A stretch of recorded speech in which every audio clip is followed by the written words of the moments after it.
Hello everyone. आज है हम लोग जो रियल नंबर है उसका दूसरा पार्ट कवर करने वाले हैं, जिसमें कि हम लोग इरेशनल नंबर्स को कैसे प्रूफ करते हैं वो देखेंगे। तो इसको शुरू करने से पहले हमें पता होना चाहिए रैशनल नंबर्स क्या होते हैं। A number which is written in the form of a upon b where a and b are coprimes and b not equal to 0। ऐसा क्यों है? क्योंकि ये एक है ना सिंपलेस्ट फॉर्म है किसी भी नंबर को लिखने का। अगर पूछा जाए कि 0 एक रैशनल नंबर है, हाँ 0 एक रैशनल नंबर है, क्योंकि 0 को हम लोग 0/1 लिख सकते हैं और ये वेरीफाई हो जाता है। इसको लिख सकते हैं a/b के फॉर्म में, और यहाँ पर 1 नॉट इक्वल टू 0 है, तो हमारी सारी कंडीशंस पूरी हो जाती है। तो हम लोग कह सकते हैं कि 0 क्या है, 0 एक रैशनल नंबर है। अब हम लोग जो है सो हम लोग के एग्जाम में कुछ तरह की टाइप्स ऑफ क्वेश्चंस हैं जो कि प्रूफ करने के लिए आते हैं। इसमें सिर्फ और सिर्फ ये वाला ही थोड़ा लंबा है और लेंथी है, डिफ़िकल्ट नहीं है, क्योंकि है आसान ही, बस कुछ लैंग्वेज है और उसको पूरा करना है। इसी √2 की टाइप पर √3, √5, √7 तक आता है प्रूफ करने के लिए। तो ये √2 ये 2018 में आया हुआ क्वेश्चन है। इसको हम लोग प्रूफ करते हैं कि कैसे प्रूफ होगा ये।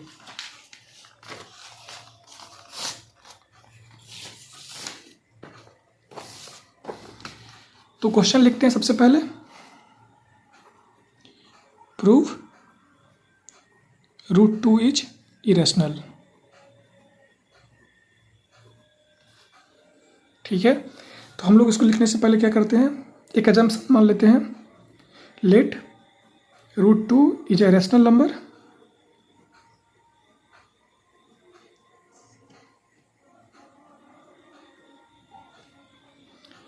so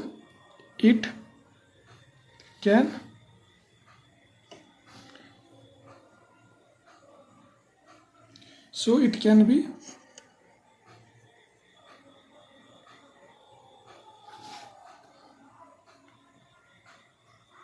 written in the form of a/b where a and b are co-primes and b not equal to 0। तो ये जो है सो है ना, √2 को हम लोग मान लेते हैं रैशनल नंबर है, और a/b के फॉर्म में लिख सकते हैं, जहाँ पर a और b क्या है, को प्राइम्स है। तो हम लोग लिख सकते हैं क्या, √2 is equal to a/b comma b not equal to 0। आगे क्या करते हैं, हम लोग क्रॉस मल्टीप्लाई कर देते हैं इसको।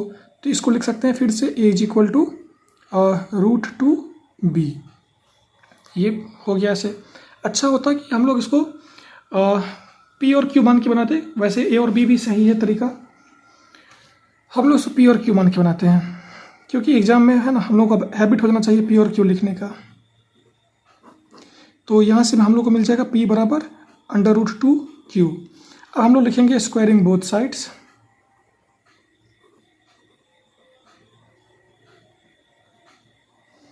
इसको बोथ साइड स्क्वायर करने पर p² इक्वल टू √2q का whole square, p² equal to √2 का स्क्वायर 2 और q²।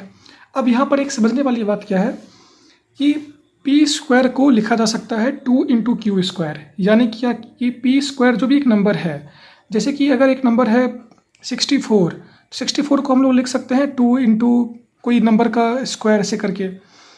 तो यहाँ पर एक चीज़ पता चलती है कि ये जो 2 है ये p² को कट कर रही है। तो यहाँ लिख सकते हैं 2 डिवाइड्स p²। क्यों? क्योंकि p² का 2 फैक्टर है, 2 और q²। अगर कोई नंबर अगर 2 p² को डिवाइड कर रहा है तो ये ऑब्वियस सी बात है, तो ये जो 2 है ये p को भी डिवाइड करेगा।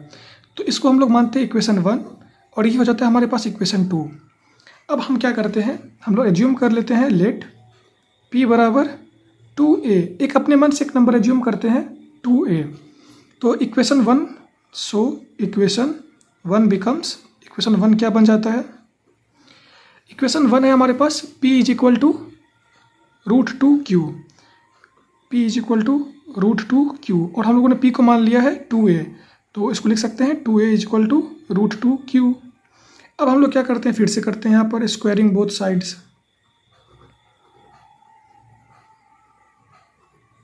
तो यहाँ पर हो जाएगा 2a का whole square is equal to √2q का होल स्क्वायर, यानी कि 4a square is equal to 2q square. अब लोग यहाँ पे हम कट कर देते हैं 2 से 2 टाइम्स पे, तो ये हो जाएगा 2a square is equal to q square. अब फिर से वही प्रॉपर्टी हम लोग लगाएंगे कि q स्क्वायर का जो फैक्टर है वो है 2 और a स्क्वायर, तो 2 डिवाइड्स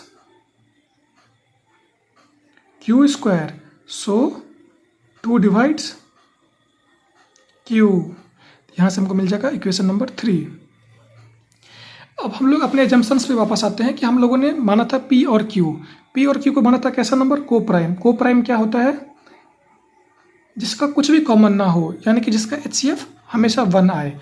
लेकिन यहाँ तो हमें एक चीज़ देखने को मिली कि 2 ने p को भी डिवाइड कर दिया और फिर 2 ने q को भी डिवाइड कर दिया। तो इस प्रकार से हमें क्या मिलता है कि p और q का जो कॉमन फैक्टर है वो एक 2 निकल के आ रहा है।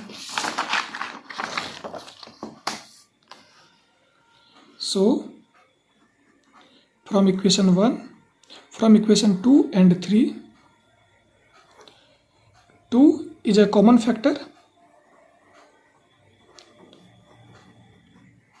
of p and q. This contradict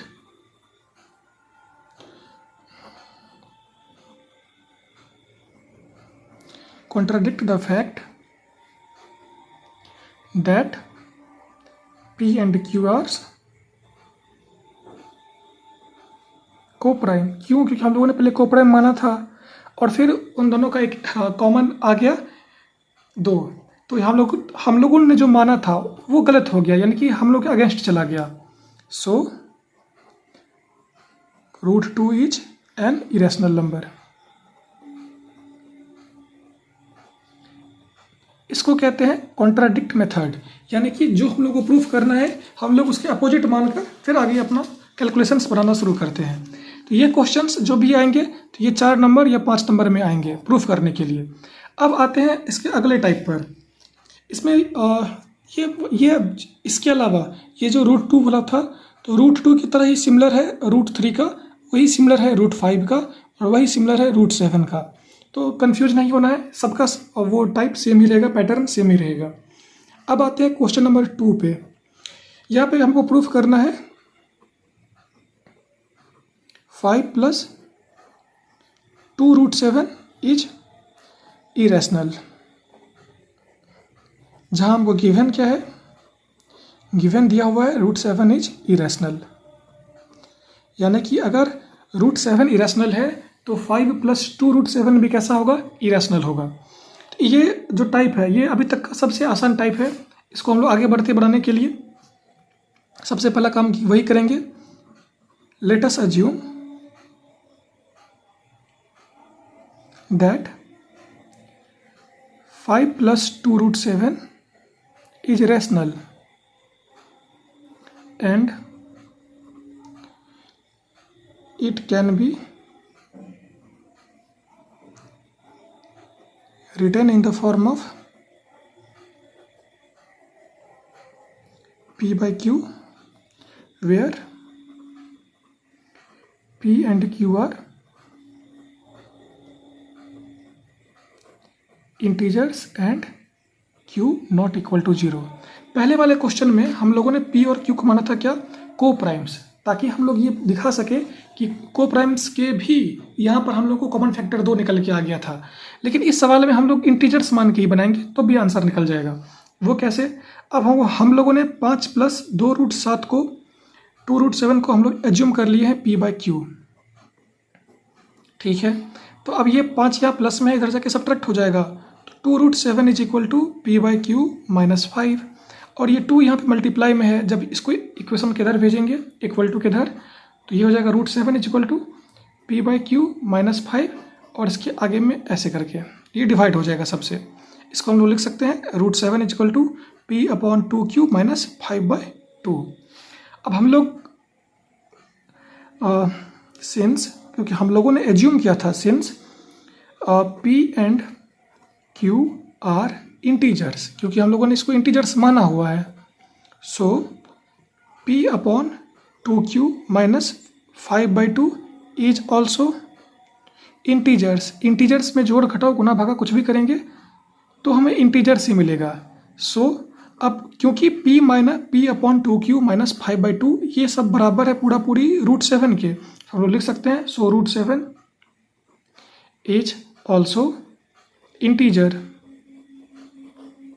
ठीक है, तो इसके बाद जो है सो यहाँ से प्रूफ क्या हो गया कि √7 भी क्या है, इंटीजर है। But this contradict the fact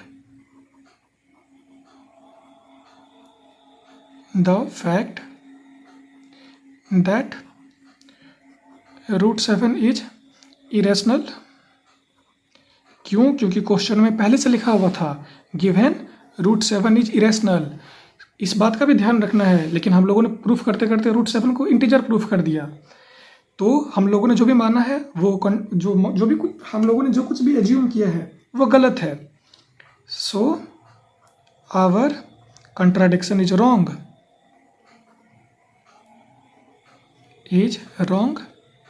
and 5 plus 2√7 is irrational. ये हो गया यहाँ से प्रूव। ये पिछले प्रूफ से आसान था, कुछ नहीं किया हम लोगों ने। 5 plus 2√7 को हम लोगों ने मान लिया रैशनल, उसको लिख दिया p/q के फॉर्म में, q नॉट इक्वल टू 0 होना चाहिए। उसके आगे फिर हम लोग ये 5 यहाँ प्लस में था, 5 यहाँ माइनस कर दिए क्योंकि इक्वल टू के साइड चेंज होने पर साइन चेंज हो जाता है।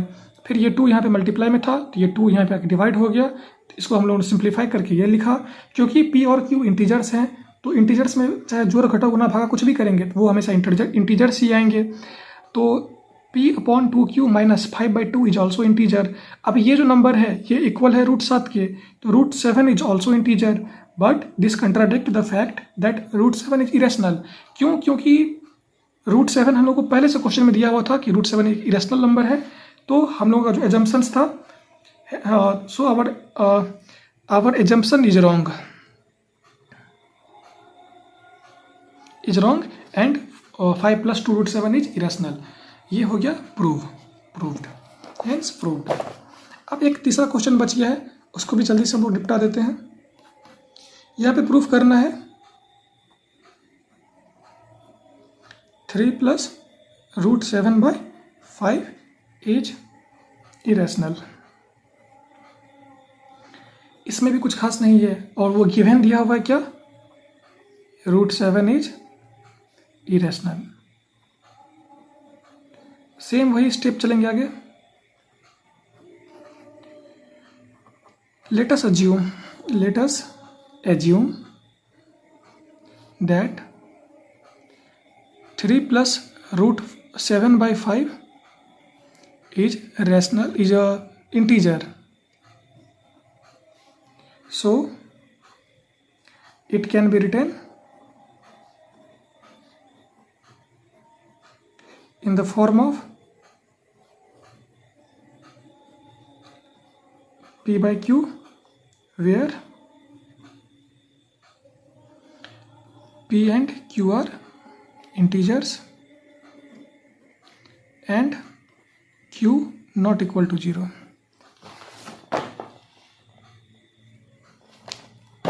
इसको यहाँ मानना है, रैशनल मानना है। ठीक है, तो फिर p/q के फॉर्म में माने हैं 3 plus √7/5 is equal to p/q, जहाँ p और q क्या है, इंटीजर्स है, और q नॉट इक्वल टू 0 है। तो यहाँ से हम आगे बढ़ाएंगे अपने कैलकुलेशंस को। तो 3 plus √7/5 is equal to p/q, और ये 5 यहाँ डिवाइड में है, ऊपर जाके मल्टीप्लाई हो जाएगा, ये क्रॉस मल्टीप्लाई करेंगे तो हाँ यहीं पे से क्रॉस मल्टीप्लाई कर देते हैं, ये नहीं लिखना चाहिए था। ये हो गया 5p/q। अब ये 3 यहाँ प्लस में है, इधर जाके वो सब्ट्रैक्ट हो जाएगा। √7 is equal to 5p/q minus 3 लिखेंगे, since p and q are integers, so 5p/q minus 3 is also integer। ये हम लोगों को पता है। अब आगे क्या करेंगे कि अब ये 5p/q-3 ये इक्वल है √7 के, तो हम लिखेंगे सो √7 इज ऑल्सो इंटीजर। लेकिन क्वेश्चन में क्या दिया हुआ था कि √7 क्या है, एक इरेशनल नंबर है, √7 is irrational, so but this contradict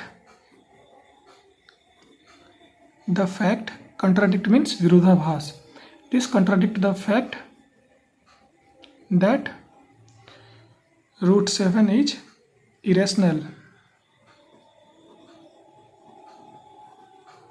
so our assumption is wrong and क्या दिया हुआ था, 3 + √7/5 is irrational, hence proved हो गया।